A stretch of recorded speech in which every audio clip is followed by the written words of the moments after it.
السلام عليكم ورحمة الله وبركاته. الحمد لله رب العالمين والعاقبة للمتقين، والصلاة والسلام على سيد الأنبياء والمرسلين وعلى آله وأصحابه أجمعين. اليوم نفس الأسئلة ما تبقى أو ما بقيت من تعارف للمتقدمين.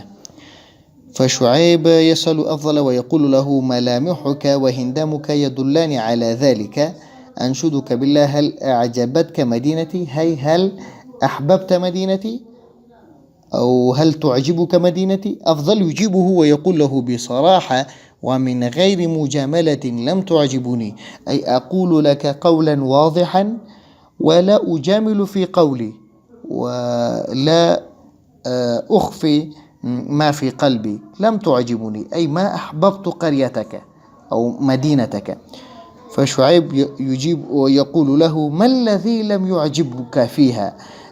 ما الشيء الذي ما أحببت فيها؟ أطقسها أي مناخها أو جوها وماؤها أم سكانها؟ الطقس معنى الجو، ماء المناخ، أم سكانها الذين يسكنون في هذه القرية أو في هذه المدينة.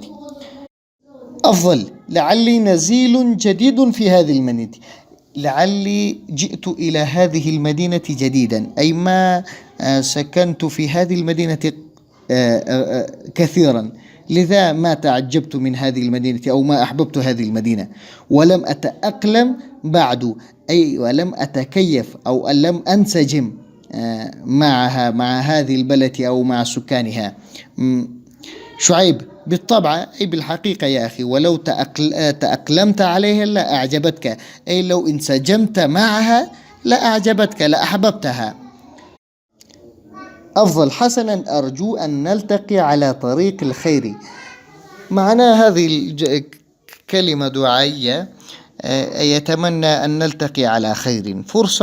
شعيب: فرصة سعيدة أن تعرفت عليك وإلى اللقاء، أي هذه وقت سعيد يسعدني هذا الوقت، أو الوقت الذي تعرفت فيه عليك، هي وقت قيم ومسعد. وإلى اللقاء أي أرجو أن نلتقي فيما بعد. والسلام.